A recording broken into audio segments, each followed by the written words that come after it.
Before the 2014 season, many people, myself included, picked the Pittsburgh Steelers to kind of be a mediocre, middle-of-the-road football team, and a lot of things indicated that that was exactly what they were going to be.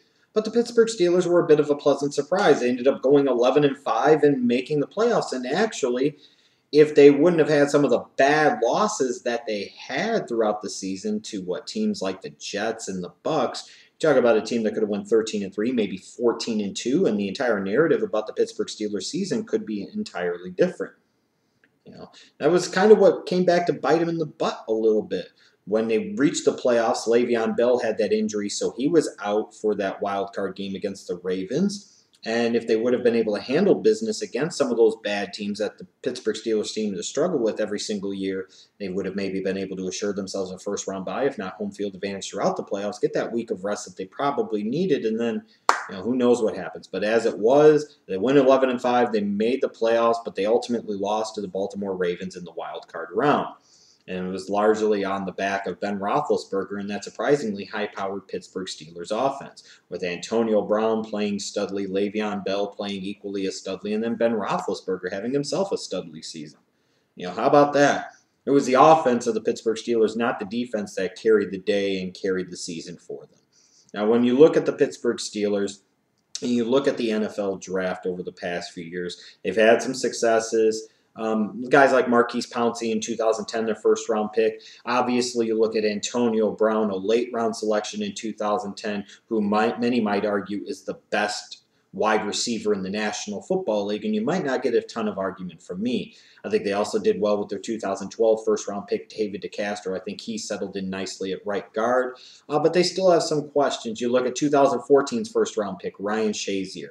I don't think he was anything to write home about, and he most certainly didn't play up to a level that C.J. Mosley did for the Baltimore Ravens as a rookie in 2014. You look at 2013, their first-round pick, Jarvis Jones, a guy that heading into that draft many people envisioned as a top 10 talent. I did not.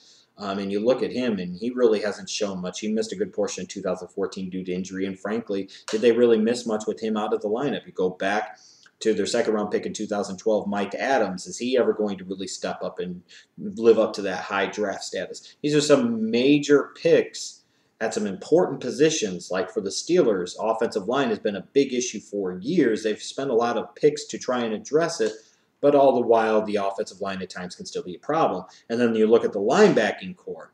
You've got your last two first-round picks were spent on linebackers and guys like Jarvis Jones and Ryan Shazier, and neither one of them have really shown to be anything special at this point in time. Those are major questions. But the biggest miss of all to me for the Pittsburgh Steelers is something I've talked about for years. It is their complete and total unwillingness to address their secondary, which again cost them in 2014, as it has cost them for the past several seasons. I don't get it. I don't understand it.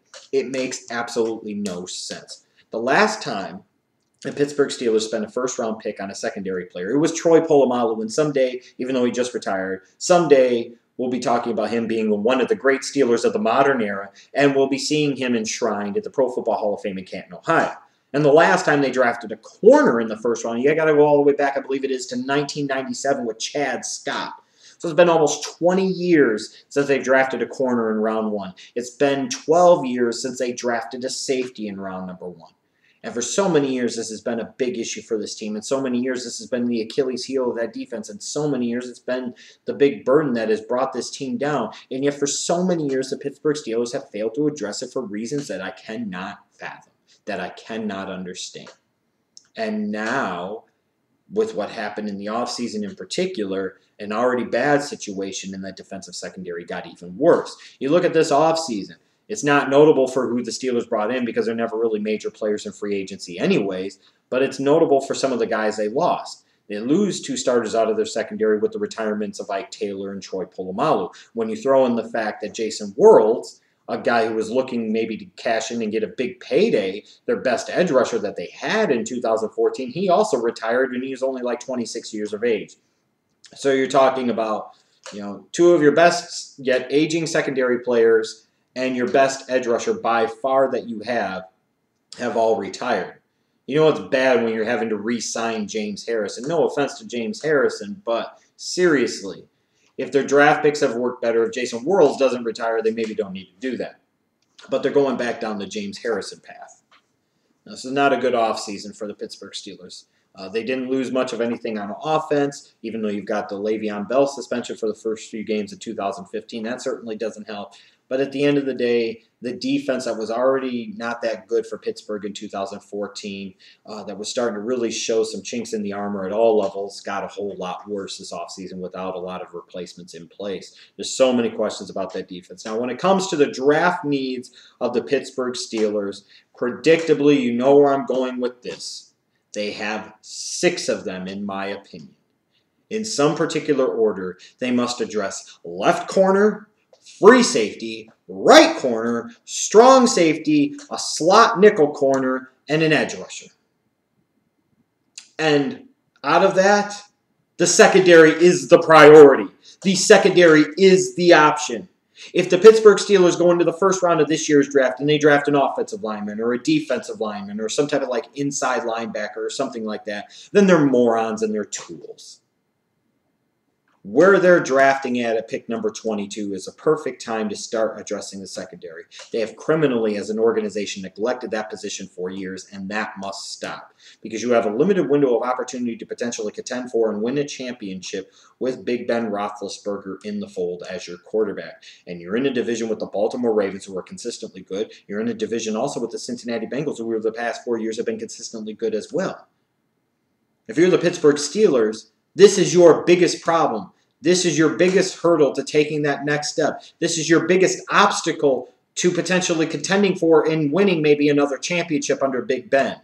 There is no reason, no fathomable good excuse for not addressing the secondary early and often. Oftentimes, I'm about the best player available at a position of need. Well, in this particular case, their needs are pretty much all in the secondary. They must address this early. They must address this often. If the Pittsburgh Steelers devoted the first 5 picks of the 2015 NFL Draft to the secondary, I would say bravo and kudos to you, because you have finally invested your resources where they need to be invested in terms of draft picks, in that secondary that you have criminally neglected for years. Now, it could be a situation, looking at the philosophy, that they have the right edge rusher is there in round 1. And again, because of the failures of Jarvis Jones, of Jason World's retirement, the fact that James Harrison is re-signed, but he's an aging player, they have a need there. And that's a way that you can help a secondary with a defense that is so dependent on those linebackers.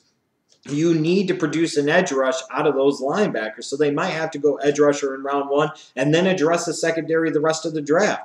But they must address that back end of the defense early, often, and almost exclusively in the 2015 NFL Draft. The Pittsburgh Steelers can't overthink this. They can't sit there and be cute. There's going to be good value in each of those rounds for a certain position within that defensive secondary. That is the direction they have to go. That is the direction that he must go. That is the only choice that they have. Now, in terms of secondary options at number 22, could it be somebody like Landon Collins from Pittsburgh? Perhaps, although I don't know if that's the best player for them on the board in the secondary at that point in time. Could be a guy like Kevin Johnson out of Wake Forest. He could be an option there at corner, because God knows they need corner help desperately bad. They could take a bit of a flyer or a gamble on Marcus Peters, a bit of a character risk that is viewed as a very high talent, high risk, high reward type of prospect. He could be there for him at number 22. They could sit there and gamble on the athleticism of somebody like a Byron Jones out of UConn. The bottom line is, at pick number 22, even if an edge rusher is there, they must address the secondary. They must do it in round 1, round 2, round 3, round 4, round 5, in my opinion. Sitting there and getting cute and drafting a guard or drafting another tight end or a backup running back is all a waste of time and fucking stupid. If the Pittsburgh Steelers want to contend, if for a team that is in a position where they can potentially contend, the only way that they can get there in 2015 and beyond is to devote the lion's share of this 2015 NFL Draft to addressing the back end of their defense. This has been criminally neglected for years, and it can go on no longer.